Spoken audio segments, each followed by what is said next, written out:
پی کا ایکٹ کے خلاف صحافی برادری سراپا احتجاج۔ Pakistan federal union of journalist کے تحت آج یوم سیاہ منایا جائے گا۔ پریس کلب، یونین دفاتر پر سیاہ پرچم لہرائے جائیں گے۔ احتجاجی ریلیاں نکالی جائیں گی۔ صحافی سیاہ پٹیاں باندھ کر تقریبات کی کوریج کریں گے۔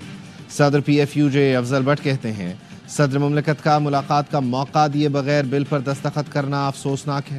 پارلیمنٹ ہاؤس کے باہر دھرنا دیا جائے گا۔ صدر کی منظوری کے بعد گیزٹ نوٹیفیکیشن جاری۔ پی کا ترمیمی ایکٹ 2025 نافذ العمل ہو گیا۔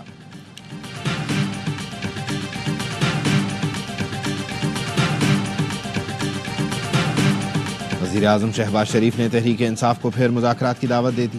کمیشن کے بجائے پارلیمانی کمیٹی بنانے کی پیشکش۔ وفاقی کابینہ سے خطاب میں کہا آئیں بیٹھیں، ہم ہاؤس کی کمیٹی بنانے کے لیے تیار ہیں۔ 26 نومبر کی بات کرتے ہیں تو پھر 2014 کے دھرنوں پر بھی ہاؤس کمیٹی بنے۔ 2018 میں بھی جوڈیشل کمیشن نہیں، ہاؤس کمیٹی بنائی گئی تھی۔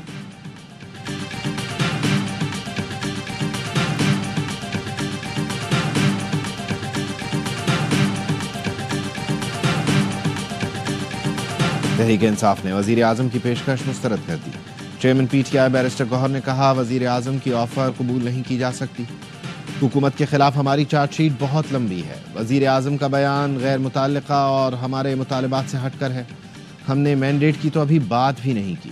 اسیروں کی رہائی اور واقعات پر جوڈیشل کمیشن کا مطالبہ کیا۔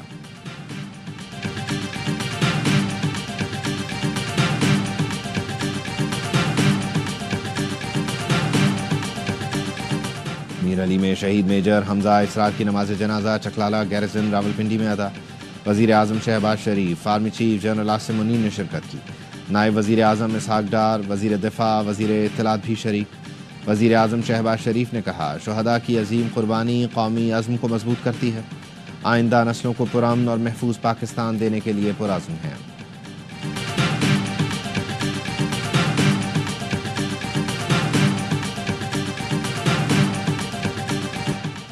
امریکی صدر ڈونلڈ ٹرمپ نے ایوی ایشن اتھارٹی اور ملٹری کو طیارہ حادثے کا ذمہ دار قرار دیا۔ کہا ایوی ایشن ذہنی مریض اور نفسیاتی افراد کو نوکریاں دیتی ہے، جو سابق صدر بائیڈن کی پالیسی ہے۔ بہترین ویژن رکھنے والے لوگوں کو خوش نظر نہیں آیا۔ ہیلی کاپٹر طیارے سے جا ٹکرایا۔ موسم صاف تھا، لائٹس بھی آن تھیں، حادثے سے بچا جا سکتا تھا مگر ایسا نہیں ہوا۔ صحافی کے سوال پر بولے میرے پاس کامن سینس ہے جو اکثر لوگوں میں نہیں۔ حادثے میں کوئی زندہ نہیں بچ سکا۔ مسافر طیارہ واشنگٹن میں فوجی ہیلی کاپٹر سے ٹکرا کر دریا میں گرا۔ دریائے پوٹومیک سے 30 لاشیں نکال لی گئیں۔ طیارے میں 64 افراد اور ہیلی کاپٹر میں 3 فوجی موجود تھے۔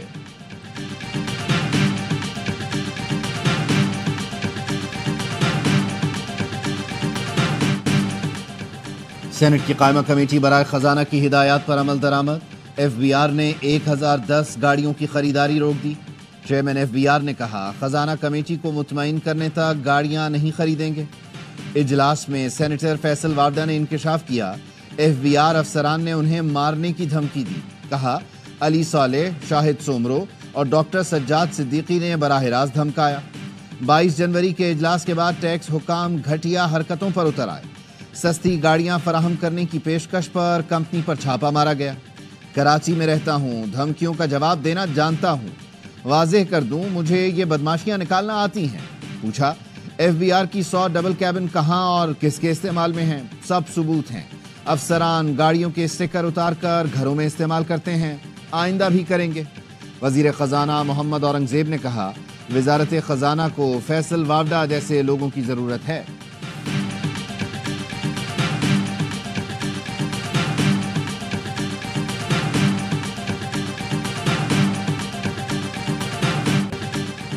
وزارت داخلہ نے 190 ملین پاؤنڈ اسکینڈل میں اشتہاری ملزمان کے پاسپورٹ بلاک کر دیے۔ سابق معاون خصوصی شہزاد اکبر اور فرح خان کا پاسپورٹ بلاک کیا گیا۔ نیب نے 2 روز قبل ملزمان کے پاسپورٹ بلاک کرنے کے لیے وزارت داخلہ کو خط لکھا تھا۔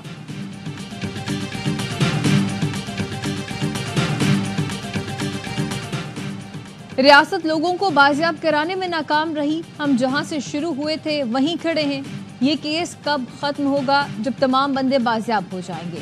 اسلام آباد ہائی کورٹ نے لاپتہ افراد کے کیسز میں تمام پیش رفت کو بے سود قرار دے دیا۔ جسٹس محسن اختر کیانی نے ریمارکس دیے، متاثرین کے آنسوؤں کا مداوع سیکیورٹی اداروں نہیں کرنا ہے۔ اگر کوئی گمشدہ شخص دہشت گرد ہے تو یہ بھی سیکیورٹی اداروں نہیں بتانا ہے. کوئی زندہ نہیں ہے تو اس کی فیملی کو معاوضہ تو دے دیا جائے. عدالت نے اٹارنی جنرل کو آئندہ سماعت پر معاونت کے لیے طلب کر لیا. سماعت مارچ کے پہلے ہفتے تک ملتوی.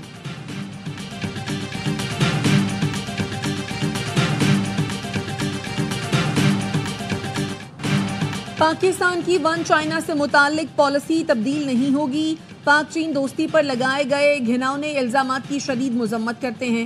ترجمان دفتر خارجہ کی میڈیا بریفنگ. کہا سرمایہ کاروں اور تاجروں کے دورے معمول کے مطابق ہوتے ہیں. امریکی سرمایہ کاروں سے متعلق مزید تفصیلات SIFC سے مل سکتی ہیں. پاکستان اور امریکہ کے درمیان رابطے جاری ہیں. امریکہ سے اعلیٰ سطح رابطہ ہونے کی صورت میں آگاہ کریں گے. 40,000 افغان باشندے اب بھی پاکستان میں موجود ہیں. امید ہے امریکہ ان کی نوآباد کاری کے حوالے سے وعدہ پورا کرے گا.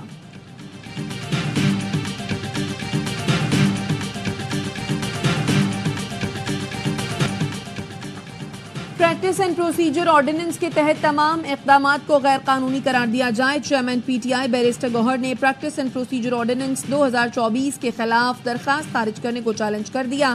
درخواست میں استدعا کی پریکٹس اینڈ پروسیجر آرڈیننس کی شق 2, 3, 4 اور 5 آئین سے متصادم ہے. اپیل منظور کر کے 12 دسمبر کا آئینی بینچ کا فیصلہ کالعدم قرار دیا جائے.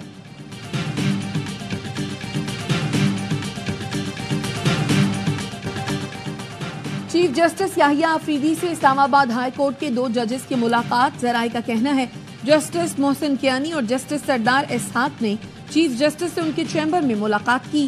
سپریم کورٹ میں 8 نئے ججز کی تعیناتی پر غور کے لیے جوڈیشل کمیشن اجلاس 11 کے بجائے 10 فروری کو ہوگا. 5 ہائی کورٹس کے 5 سینئر ججز کے نام طلب کیے گئے ہیں.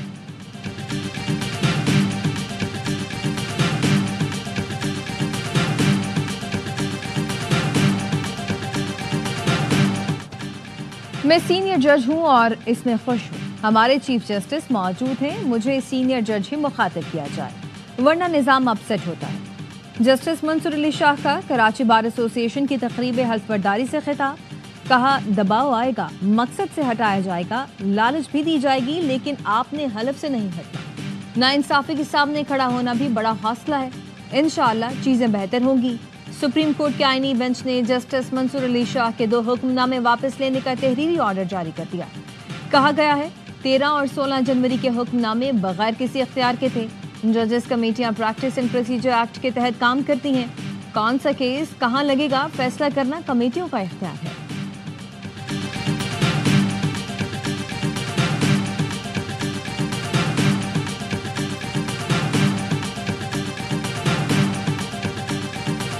وزیر اعلیٰ سندھ اور پاکستان پیپلز پارٹی کے چیئرمین نے تاجروں کو دعوت دی تھی, لیکن جو لب و لہجہ تھا وہ دھمکی سے کم کچھ بھی نہ تھا. ایک جانب وہ لوگ ہیں جو اس صوبے کو چلانے کے لیے 100% وسائل فراہم کرتے ہیں, دوسری جانب وہ لوگ ہیں جو اس میں ایک پائی کنٹریبیوٹ نہیں کرتے. جو ایک پیسے کا تعاون نہیں کرتے وہ اس صوبے پر حکومت کر رہے ہیں. آپ کو گلا ہے کہ تاجروں نے یہ شکایات کہیں اور کی. بھتہ اور ٹارگٹ کلنگ کی وارداتیں روزانہ ہو رہی ہیں. خالد مقبول کی پریس کانفرنس. کہاں لیاری گینگ وار کے ذریعے شہر کو چلایا جاتا تھا. شہریوں سے بھتہ, بلڈنگ کنٹرول اور پانی بیچ کر سرکاری سطح پر لیا جا رہا ہے. مصطفیٰ کمال نے کہا تاجروں کو دبے الفاظ میں پیغام دیا گیا ہے. آج کے دور میں کوئی کسی کو دباؤ میں نہیں لا سکتا. فاروق ستار بولے تاجروں کو بلایا تھا تو اسی وقت ان کی زمینوں پر سے قبضہ ختم کراتے.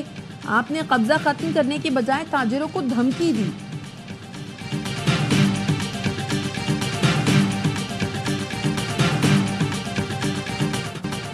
غزہ جنگ بندی معاہدے پر عمل درآمد کا تیسرا دور. حماس نے اسرائیلی خاتون فوجی کو رہا کر دیا. اگام برجر کو جبالیہ میں ہلال احمر کے سپرد کیا گیا. اسرائیلی خاتون حشاش بشاش جاتے ہوئے فلسطینی عوام کو ہاتھ ہلاتے نظر آئی. خان یونس میں شہید یحییٰ سنوار کے گھر کے باہر مزید یرغمالیوں کا تبادلہ. رہائی پانے والوں میں اربل احود بھی شامل, جس کی وجہ سے اسرائیل نے شمالی غزہ میں لاکھوں فلسطینیوں کی واپسی روک دی تھی. حماس نے آج تھائی لینڈ کے 5 یرغمالی شہریوں کو بھی رہا کیا. اسرائیل آج 110 فلسطینیوں کو رہا کرے گا.